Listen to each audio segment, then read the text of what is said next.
ప్రభునామంలో మీకు అందరికీ వందనాలు. అందరికీ వందనాలు. దేవునికి స్తోత్రాలు. లూకాసు వార్త 3వ అధ్యాయము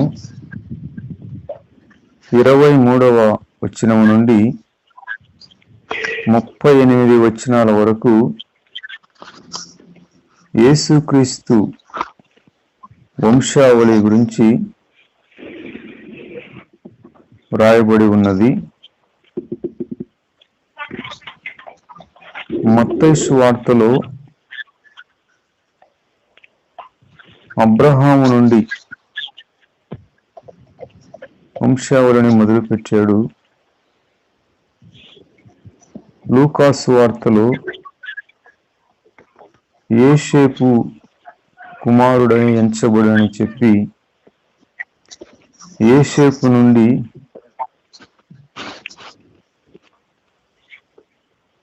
పూర్వకాలానికి వెళ్ళిపోయాడు. ఇంచుమించు 70 తరాల వంశాలు, పితరుల పేర్లు ఇక్కడున్నాయి. 70 తరాలు, ఒకరి నుండి ఒకరు పితరుల పేర్లను చక్కగా పరిశుద్ధాత్ముడు రాయించాడు. నాకు ఆశ్చర్యం అనిపిస్తుంది. 70 తరాల ఈ వంశావళి వృక్షాన్ని ఏ విధంగా పరిశుద్ధాత్ముడు రాయించాడో నాకు ఆశ్చర్యం అనిపిస్తుంది. మనకు చూడండి, మన తండ్రి వాళ్ళ నాన్న అబ్బా వాళ్ళ నాన్న మహా అంటే అంతవరకే గుర్తుంటుంది. తర్వాత ఆయన పేరేంటో కూడా నాకు తెలియదు, నేను వినలేదు. మహా అంటే 5 తరాలు.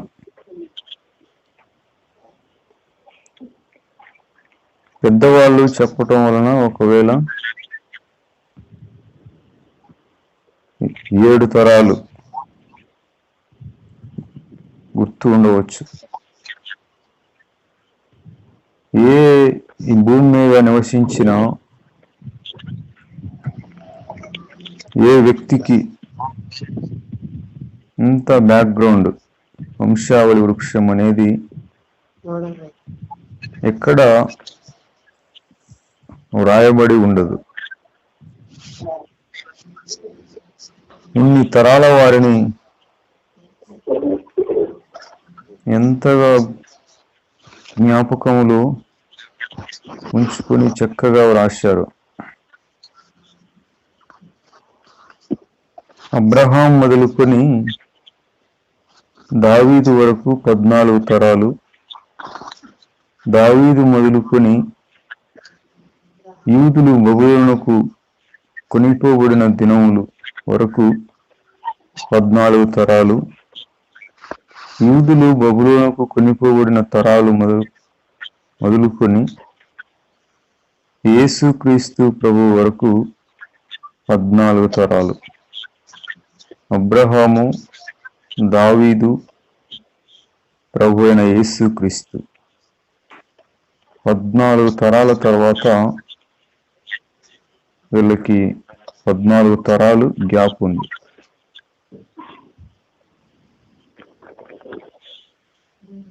అలాగే అబ్రహాముకి ఆదాముకి ఇంచుమించు 20 పైన తరాలున్నాయి. నిజముగా ఎంత చక్కగా ఈ వంశావళిని ప్రభు రాయించాడో. పరిశుద్ధ బైబిల్ 66 పుస్తకముల సముదాయము. ఇంచుమించు 40 మంది పరిశుద్ధాత్మ చేత రాయడానికి దేవుని చేత వాడబడ్డారు. 40 మంది రకరకాల వృత్తులు కలిగిన వారు. పండితులు ఉన్నారు, ప్రవక్తలు ఉన్నారు, పామరులు ఉన్నారు, అలాగే శాస్త్ర పరిజ్ఞానం తెలిసిన వారు కూడా ఉన్నారు, అలాగే రాజులు కూడా ఉన్నారు. రకరకాల పరిస్థితుల గుండా, వృత్తుల గుండా వచ్చిన ఈ 40 మంది మనుషులు దేవుని ఆత్మ చేత వారు దేవునితో తమ అనుభవాలని ఆత్మచేత రాశారు. కానీ ప్రతి మాట కూడా దేవుని నోటి మాట, ప్రభువు సెలవిచ్చిన మాట. దేవుని వాక్యానికి ఎప్పటికీ పాతది అనేది ఉండదు.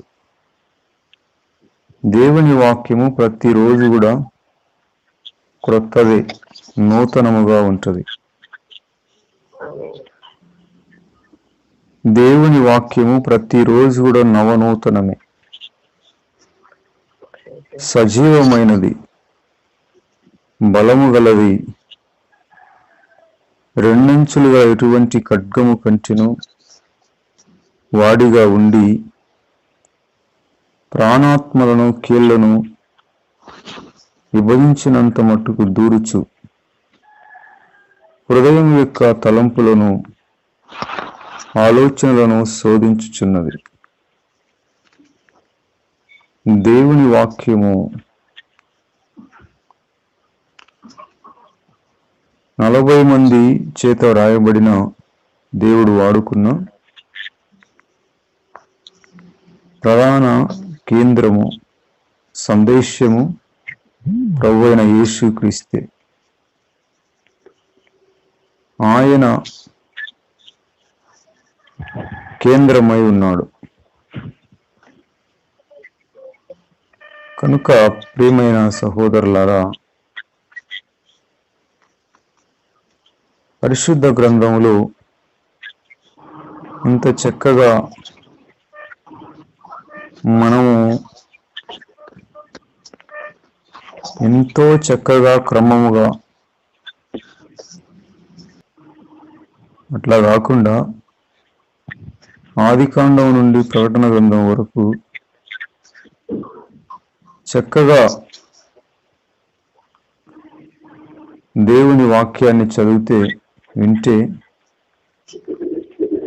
పూర్తిగా దేవుని ఆలోచనలు, సందేశాలు మనకు అర్థమవుతాయి. అందుకే ప్రతి వచనాన్ని క్రమముగా, ప్రతి పదాన్ని వదలకుండా చదవాలి. అప్పుడు దేవుని ప్రణాళిక, అలాగే మన జీవితాలు కూడా ఒక క్రమ పద్ధతిలో కొనసాగుతూ ఉంటుంది. ఎంత చక్కగా వంశావళిని మత్తయి ద్వారా, లూకా ద్వారా యేసుక్రీస్తు వంశావళిని చక్కగా రాశాడు. లూకా సువార్తలో స్త్రీల పేర్లను రాయలేదు, కానీ మత్తయి సువార్తలో ఇంచుమించు 5 మంది స్త్రీలు రాయబడ్డారు. వాళ్ళను కూడా పరిశుద్ధాత్ముడు హైలైట్ చేశాడు, ఘనపరచాడు. వారు సామాన్యమైన వారై ఉండి అసాధారణమైన స్థితిలో వారు జీవించారు. వారి జీవితాలు కూడా కేవలము వారి విశ్వాసమును బట్టి అటువంటి ఉన్నతమైన స్థితి వారికి కలిగింది. ఆ స్త్రీలకు అబ్రహాము మొదలుకొని జకర్యా వరకు విశ్వాస వీరులైతే ఈ స్త్రీలు విశ్వాస వీరనారులు. మామూలు విశ్వాసం కాదు వాటిది. తామారు అనే ఆమె, అలాగే రాహాబు అనే ఆమె, రూతు అనే ఆమె, ఊరియా భార్యగా ఉండిన ఆమె యందు పరిశుద్ధాత్ముడికి ఆమె పేరు రాయటం ఇష్టం లేదు. అందుకే ఆమె బదులుగా ఊరియా భార్య అన్నాడు. అలాగే మరియమ్మ. ఈ 5 మంది మన హస్తమునుకున్న వ్రేలు లాంటి వారు. బాషీబా కంటే కూడా ఇక్కడ ఊరియాకే ఎక్కువ విలువ ఇచ్చాడు. ఊరియా భార్యకి ఎక్కువ విలువ ఇచ్చాడు. అంటే భార్య కాదు, ఊరియాకి ఎక్కువ విలువ ఇచ్చాడు. అంటే ఊరియా అటువంటి నమ్మిన బంటు. ప్రియమైన సహోదరులారా, దేవుని వాక్యాన్ని మనము పూర్తిగా నమ్మవచ్చు. అటు ఇటు చూడుకోకుండా పూర్తిగా నమ్మవచ్చు. ఏమాత్రము సందేహము లేకుండా పూర్తిగా నమ్మడానికి మనము పసిబిడ్డల లాంటి వారం అయిపోవాలి. సందేహం కూడదు. భక్త్ సింగ్ గారు తను నమ్ముకున్న కొత్తలో బైబిల్ రాత్రింబవళ్ళు చదివేవాడు. ఆయన అలా చదువుతూ హెబ్రీ పత్రికలో యేసుక్రీస్తు నిన్న నేడు రేపు ఒకటే రీతిగా ఉన్నాడు అనే మాట చదివాడు. మత్తయి, మార్కు, లూకా, యోహాను సువార్తల్లో స్వస్థతలు, అద్భుతాలు ప్రజలకు ఎంతో వారికి అవసరమైన కార్యాలను ప్రభు చేయడం ఆయన చూచాడు, ఆయన చదివాడు. అప్పుడు అనుకున్నాడు, ఆయన కూడా సైనస్ వ్యాధి ఉండేది, అనగా నాసికారంధ్రాలకు, ముక్కులకు సంబంధించిన అస్వస్థత చాలా రోజులుగా ఉండేది. ప్రాముఖ్యమైన డాక్టర్ల చేత వైద్యం చేయించుకున్నా అది పోలేదు. ఇంకా ఏం చేయలేక దానితో అలాగే బాధపడుతున్నాడు.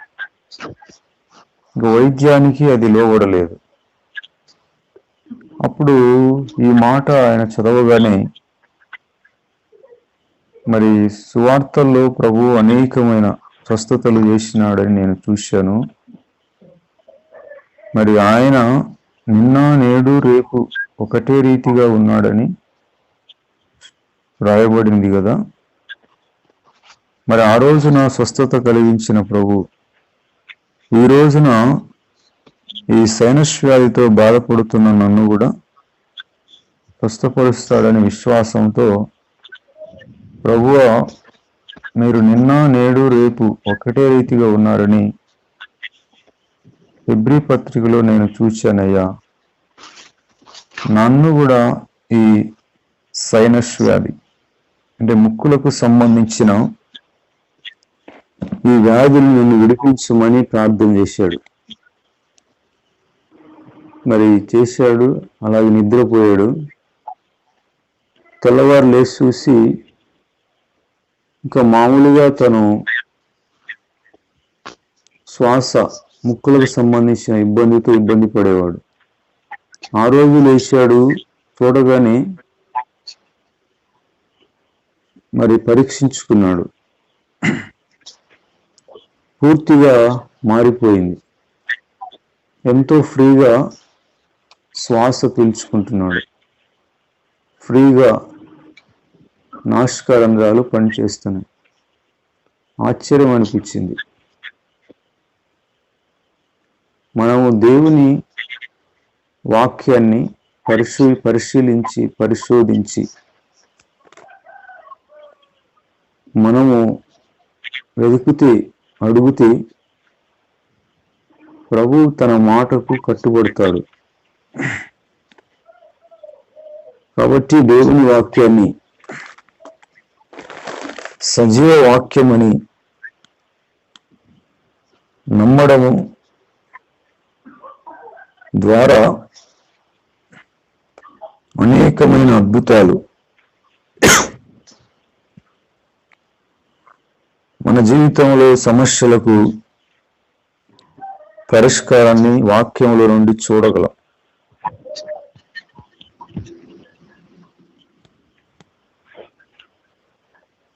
దేవుడు తన వాక్యానుసారంగానే పనిచేస్తాడు.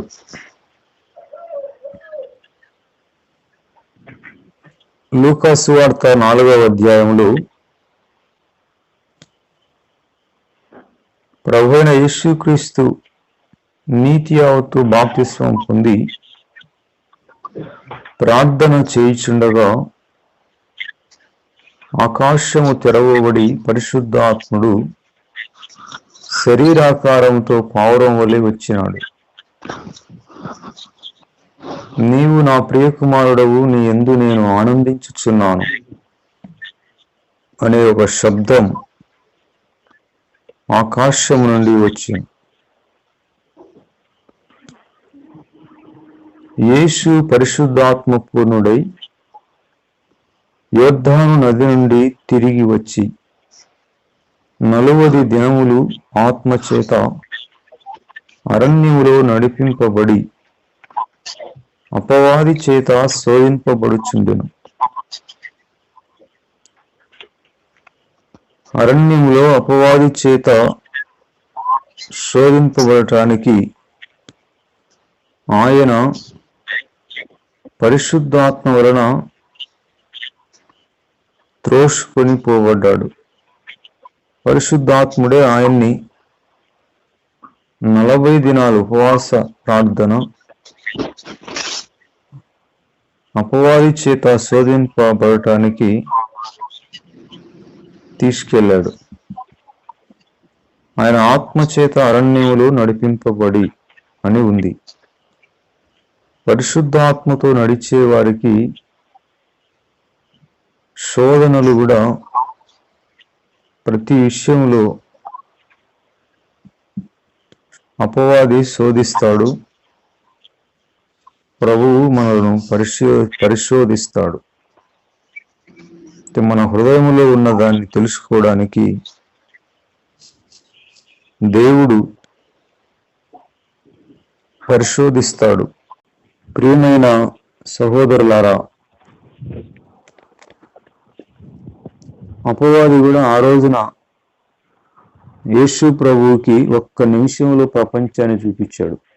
మొత్తం భూలోక రాజ్యాలన్నిటినీ చూపించాడు. అంటే నేత్రాశ అనే శోధన ప్రభువుకి కలిగిస్తున్నాడు. చూశావా, ఈ అధికారమంతా, ఈ రాజ్యముల మహిమ నీకిస్తాను, నాకు అది అప్పగింపబడింది. ఎవరు అప్పగించారు? ఆదాము అప్పగించాడు. దేవుడు ఆదాముకు భూమిని ఏలమని అప్పగిస్తే ఆ అధికారాన్ని ఆదాము అపవాదికి అప్పనంగా పెట్టాడు. మా అబ్బా వాళ్ళ నాన్న ఆయన అప్పుల వరుగులకి భూములు అమ్మేశాడంట.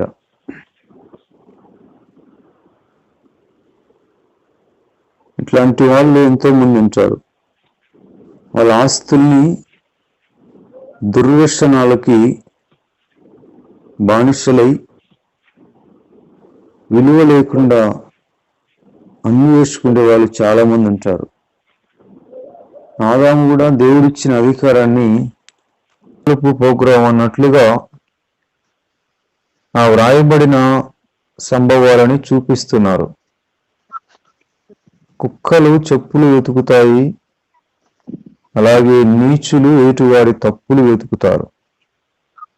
వాడికి చూడండి ఎంత వాళ్ళ మైండ్ దుర్మార్గంలో మునిగిపోయిందో. దేవుణ్ణి కూడా తప్పుపట్టి అంత దుర్మార్గంలోకి వాళ్ళు వెళ్ళిపోయారు. ప్రియమైన సహోదరులారా, కన్న తల్లిని కూడా అనుమానించే మహా దుష్టులు అటువంటి వాళ్ళు. దేవుని కూడా తప్పుగా ప్రకటించేవారు. ప్రియమైన సహోదరులారా, అదంతా అపవాది యొక్క కార్యక్రమం. వాడు వెనకాల ఉండి వారిని ముందుకు దొబ్బుతున్నాడు. అపవాది ఇక్కడ వాక్యాన్ని ఉపయోగించాడు. దానికి ప్రభు అన్నాడు, అందుకు యేసు నీ దేవుడైన ప్రభువును శోధింపవలదు అని చెప్పబడి ఉన్నదని వానికి ప్రత్యుత్తరం ఇచ్చినాడు. అపవాది ప్రతి శోధనను ముగించి కొంతకాలము ఆయనను విడిచిపోయినాడు.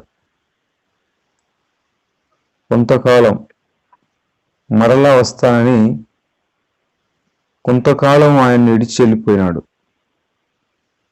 శరీరాశ, నేత్రాశ జీవపు డంబము తండ్రి వలన పుట్టినవి కావు. లోకమును జయించిన విజయము మన విశ్వాసమే. దేవుని మూలముగా పుట్టిన వారందరూ లోకమును జయిస్తారు, అనగా శరీరాశ, నేత్రాశ, జీవపు డంబం. శరీరాశ అనగా కేవలము కడుపు కోసం బ్రతకటం. వారి కడుపే వారికి దేవుడు, నాశనమే వారి అంతము. తిండి కోసము, పొట్ట కోసం జీవించే వాళ్ళు ఉన్నారు. తినడం కోసం బ్రతకకూడదు, బ్రతకడం కోసం తినాలి. తిండి మీద వ్యామోహం ఉండకూడదు. అక్రమమైన ఆహారము, భోజనాలు సంపాదన వలన కొని తినకూడదు. కష్టము, నీతి, న్యాయముతోనే సంపాదించే డబ్బులు, వాటితోనే మనము ఆహారాన్ని తినాలి. అక్రమ సంపాదన వలన భోజనం చేయటం వలన ఆ డబ్బులతో తిన్నవారికి రోగాలు వస్తాయి. శరీరానికి వంట పట్టదు, జబ్బులు తెచ్చిపెడుతుంది. వాళ్లకు తిండి మీదనే లోకం. కోటి విద్యలు కూచి కొరకి అంటారు లోకంలో సామెత. వాళ్ళు కేవలము తిండి కోసమే బ్రతికే వాళ్ళు ఉన్నారు లోకంలో.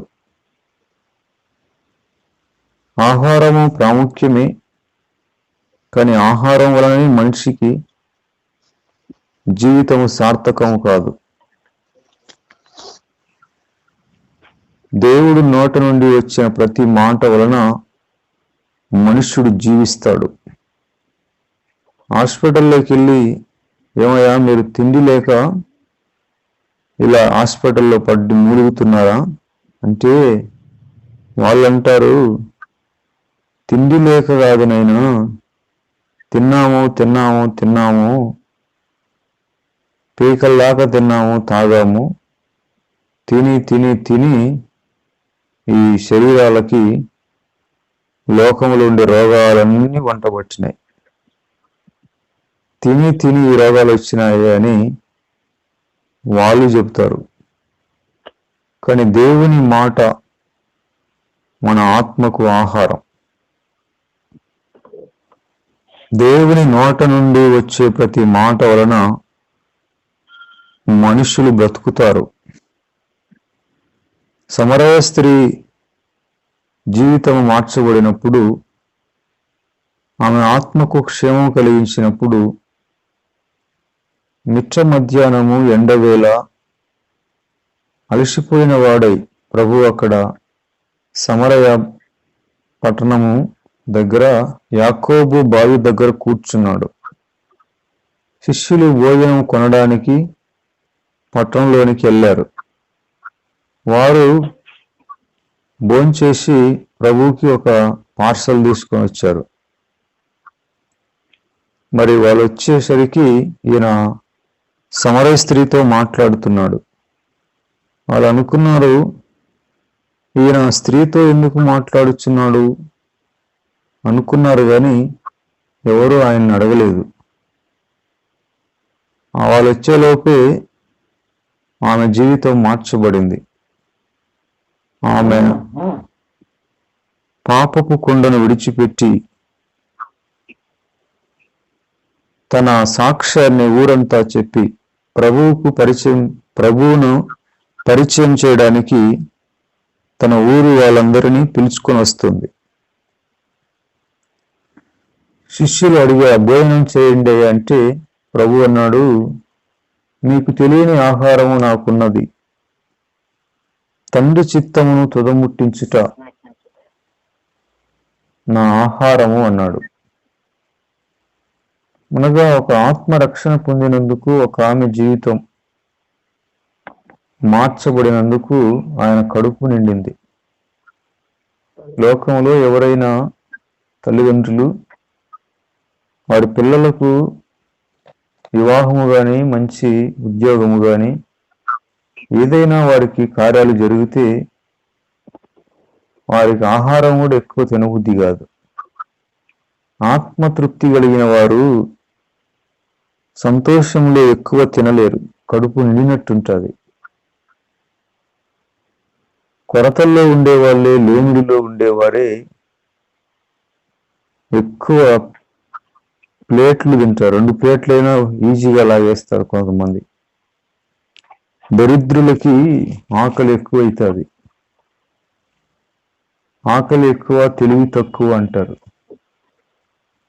మాంసం ఎక్కువగా తినేవానితోనైనా, మద్యం తాగువానితోనైనా సహవాసము చేయవద్దు అని సామెతల్లో మనం చూడగలం. తిండిపోతులు మరి దరిద్రులు అవుతారంట. తిని తిని తిని దరిద్రతను సంపాదించుకుంటారు. మత్తులై, నిద్రమత్తులై కుటుంబానికి శాపాన్ని తెచ్చిపెడతారు. పిల్లల జీవితాలని చీకటిమయముగా చేస్తారు. సరైన తిండి, సరైన బట్టలు, సరైన వసతులు కల్పించలేక వారు తినడము త్రాగడమే తప్ప ఇక వారికి వేరే ధ్యాస ఉండదు. భార్య, పిల్లలు, కుటుంబము, వ్యవస్థ, పొరుగువాడు, ఇది ఏమి వారికి పట్టదు. సమయానికి గొంతులో ఆ సుక్క పడాల, ఎర్ర సుక్క, లేదంటే మైండ్ పని చేయదు. దానికి గులాం అయిపోయినాడు. కేవలము మనుష్యులు తినండి, తాగండి, ఈరోజు లక్షణంగా జరుగుతుంది, రేపు కూడా ఎంజాయ్. మనుషులు అనుకుంటారు, మూర్ఖులు శరీరాశకు లోబడి ఒక 4-5 మంది చికెన్ పకోడా కొనుక్కొని ఒక 200కి కొనుక్కొని ఆమెన తీసుకొని ఆ చుక్కలు బాటలు ఏదో పోయి ఆ సమాధులు పాతిపేట దగ్గర తింటుంటారు. ఏంది వీళ్ళకు ఏమి కర్మనైనా? ఆ రోడ్ల దగ్గర బ్రిడ్జిల దగ్గర దిమ్మల మీద కూర్చొని తింటుంటారు. అటుపక్క సమాధులను పారేస్తారు. ఆ చీకట్లో లైట్లు వేసుకొని, సెల్ ఫోన్ లైట్లు వేసుకొని ఏదేదో మాట్లాడుకుంటా తింటా ఉంటారు, తాగుతూ ఉంటారు. పురుగులు పడతా ఉంటాయి, వాటిని కూడా మేము నములుతూ ఉంటారు. అయ్యో, ఎంత సమాజము ఎంత పాడైపోయింది దేవా! వీళ్ళని ఎలా మార్చాలి? వీళ్ళు ఎప్పుడు బాగుపడతారు? నా పోలికలో పుట్టిన మనుషులు ఏ విధముగా తయారైపోయినారు నాయనా అని గుండె చెరువు అవుతుంది, వేదనతో నింపబడుతుంది.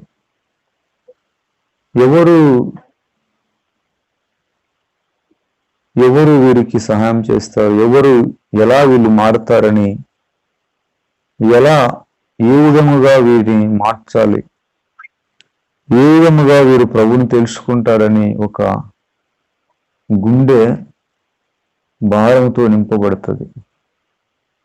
వాళ్ళ చేష్టలు, వాళ్ళ పద్ధతులు, యవనస్తులు విచ్చలవిడిగా, బుద్ధిహీనముగా, అదుపు లేకుండా కేకలేసుకుంటా బజార్ల ముట్టి వెళ్ళిపోతూ ఉంటారు. ఆ స్కూటర్ బైకు క్లచ్ పట్టుకొని పెద్ద శబ్దంతో వెళ్ళిపోతుంటాడు ఒక మూర్ఖుడు. ఇంకొకడు స్టాండ్ కిందికి పెట్టి ఆ బర్రని రోడ్డుని అగ్గి లేపుకుంటా పోతా ఉంటాడు. ఏంది మనుషులు, ఏందో వాళ్ళ పరిస్థితులు, ఎట్లా వారిని మార్చాలో అర్థం కాదు. వాళ్ళు ఎట్లా మారుతారో, ఏ విధంగా వారిని పలకరించాలో కూడా గుండె అగ్ని కుంపటైపోతుంది. శరీరాశకు మనుషులు లోబడిపోయి పచ్చని సంసారాలను బుగ్గిపాలు చేసుకుంటున్నారు. అనేక మంది దంపతులు ఆత్మహత్య చేసుకుంటున్నారు. భార్యను చంపుతున్నారు, అతను చచ్చిపోతున్నాడు. శరీరాశ, కడుపుకు తిండి, అలాగే మదమెక్కి అక్రమ సంబంధాలు, సుఖభోగముల యందు వాంఛించు వారికి కడుపుకి లేమి కలుగుతుందంట, దరిద్రులైతారు. సుఖభోగముల యందు ప్రవర్తించువారు బ్రతికినా కూడా సచ్చిన వారితోనే సమానం. సుఖము, భోగం అనేది మనిషికి పనికిరాదు. ఈ లోకం మనకు విశ్రాంతి స్థలము కాదు. ఈ లోకములో మనం అనేక శ్రమలు అనుభవించి దేవుని రాజ్యంలో ప్రవేశించాలి. ఎప్పుడు మనం విశ్రాంతిని కోరుకోకూడదు. ఏదో ఒకటి మనం ఆత్మలో వెలుగుతుంటే ఏదో ఒకటి మనలను తొలుస్తూ ఉంటుంది. ఏదో ఒక దాని చేత మనము వేదనలో మునిగిపోతూ ఉంటాం. ప్రతిరోజు, ప్రతి పూట లోకంలో అనేకమైన సమస్యలు మన కళ్ళ ముందు, మన చెవులకి వినబడుతుంటాయి, కనబడుతుంటాయి. మన గుండె బరువుగా మారిపోతుంది. ఎందుకంటే వెలుగుతూ ఉన్న వారికి వెలుగులో అన్నీ కూడా కనపడతాయి. చీకట్లో ఉన్న వారికి ఏమి అర్థం కాదు. అంతా బాగుందిలే అనుకుంటాడు, ఏమి ఇబ్బంది లేదులే అనుకుంటాడు. చీకట్లో ఉన్న మనిషి ఫీల్ గుడ్ అనుకొని మొత్తం గుండు కొట్టబడుతుంది. అతను సైతాను గుండు కొడతాడు. అంతా బాగుంది, ఏమి ఎవరికి ఇబ్బంది లేదు అనుకోవడం మానవుని గుడ్డితనం. అపవాది వాడు ఎప్పుడు కూడా మనుషులను బాధ పెట్టడానికి ఏదో ఒకటి వాడు చేస్తానే ఉంటాడు. 24 గంటలు వాడు పని చేస్తాడు. వాడున్నంత వరకు మనిషికి విశ్రాంతి అనేది, నిలకడ అనేది ఉండదు. పోరాటమే. సైనికుడు యుద్ధ భూమిలో నిద్రపోలేడు, కడుపు నిండా అన్నం తినలేడు. ఒక అరగంట సేపు కూర్చొని ప్రశాంతంగా ఉండలేడు. నరుల కాలము భూమి మీద యుద్ధ కాలము కాదా అని యోబు ద్వారా ప్రభువు మాట్లాడాడు. మనిషి లోకంలో పుట్టాడంటే ఒక యుద్ధ భూమిలోకి వెళ్ళిన సైనికుడు. ఎక్కడ కూడా ఏమారే పరిస్థితి లేదు. ఎప్పుడేం జరుగుతుందో ఎప్పుడు అప్రమత్తంగా ఉండాలి. పూర్తిగా చురుకుగా మెలకువగా ఉంటేనే యుద్ధంలో సజీవంగా బయటికి రాగలరు. లేకపోతే జీవితము ఖరాబ్ అవుతుంది. ఇది ఒక యుద్ధ భూమి, బ్యాటల్ ఫీల్డ్. ఆ రోజున ఐగుప్తులో నుండి ఇశ్రాయేలీలు యుద్ధ సన్నద్ధులై బయటికి వచ్చినారు. ఇంకా మేము దేనికైనా రెడీ. యుద్ధ సన్నద్ధులు. ఆ పాలు తేనెలు ప్రవహించే దేశానికి చేరుకునేంత వరకు దారిలో ఏ శత్రువు ఎప్పుడు వచ్చి వారి మీద పడతాడో తెలియదు. అందుకే వారు మైండ్లో ఎప్పుడు ఫిక్స్ అయిపోయినారు. యుద్ధ భూమిలో ఉన్న ఒక ఆర్మీ లాగా, మిలిటరీ వాళ్ళలాగా వారు తయారైపోయారు. పౌలు గారు తిమోతికి, యవనస్తునికి మంచి సైనికుని వలె నాతో కూడా పోరాడు అన్నాడు.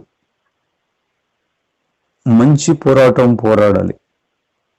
సైనికుని వలె యుద్ధ భూమిలో శత్రువుని ఎదుర్కొంటున్న సైనికుని వలె, మిలిటరీ వాడి వలె మనమందరము, ఇది రక్షణ సైన్యం. రక్షణ సైన్యం. ఒక అతను దైవజనుడు సాల్వేషన్ ఆర్మీ అనే మినిస్ట్రీని ప్రారంభించాడు. రక్షణ సైన్యం. అతను తన పరిచర్యను పూర్తిగా మిలిటరీ పద్ధతుల్లో తన పరిచర్యను అతను స్థాపించాడు. Salvation army. మనం కూడా రక్షణ సైన్యం.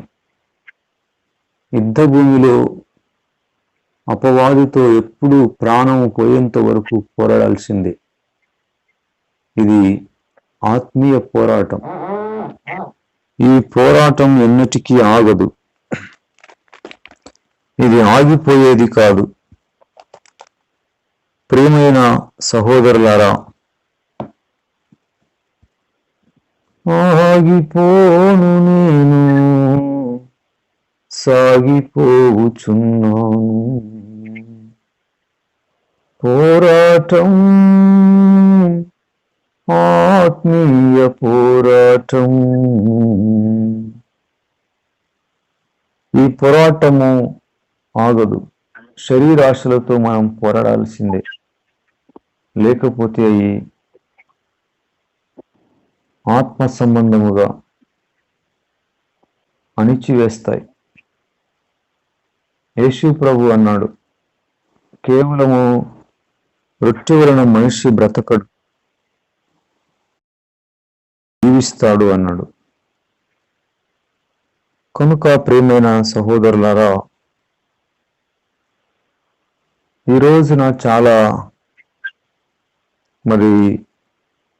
ఆటంకాలు కలిగాయి. మనము కూడా శోధింపబడ్డాం. అయినా కూడా అలాగే కొనసాగిస్తూ ఉన్నాం. చాలామంది నిలకడగా వాక్యాన్ని వినలేకపోయారు. ఈ టవరు, ఈ సిగ్నల్, రకరకాల ఆటంకాలు. కానీ దేవుని వాక్యము నిత్యము నిలుస్తుంది. దేవుడు తన వాక్యాన్ని గొప్ప చేసినాడు. శరీరాశను జయించడానికి దేవుని వాక్యమే మనకు విందైన భోజనం. జుంటి తేనె దారాల కంటే మధురమైనది, మధురాతి మధురం దేవుని వాక్యం. వాక్యంలో ఉన్న మధురాన్ని, మాధుర్యాన్ని ఆస్వాదించిన వారికి ఈ లోక సంబంధమైన శరీర కోరికలు అనేవి ఉండవు. ఎందుకంటే వాక్యంలో ఉండే మాధుర్యం అటువంటిది. అతి శ్రేష్టమైన ఆత్మీయమైన మన్నా. ప్రభు ఈ మాటలను దీవించునుగాక. ఆమేన్. ప్రభువా, మీకు వందనాలు, స్తోత్రాలు. మీ ఆత్మీయమైన మన్నా కొరకు స్తోత్రాలయ్యా. తండ్రి, విన్న ప్రతి ఒక్కరిని, అలాగే వినలేక ఆటంకాలతో మరి మీ కోసం ఎదురు చూసిన ప్రతి ఒక్కరిని మీ ఆత్మీయ మన్నాతో తృప్తిపరచండి. ప్రాణాత్మ శరీరాలకు బలమును దయచేయనని, అనారోగ్యంలో ఉన్న శరీరాలను స్వస్థపరచండి. లోకాశల నుండి ప్రతి వారు కూడా జయించబడి మీకు సాక్షులుగా బ్రతకాలి. నజరుడైన యేసుక్రీస్తు నామములో అడుగుచున్నాము తండ్రి. ఆమేన్.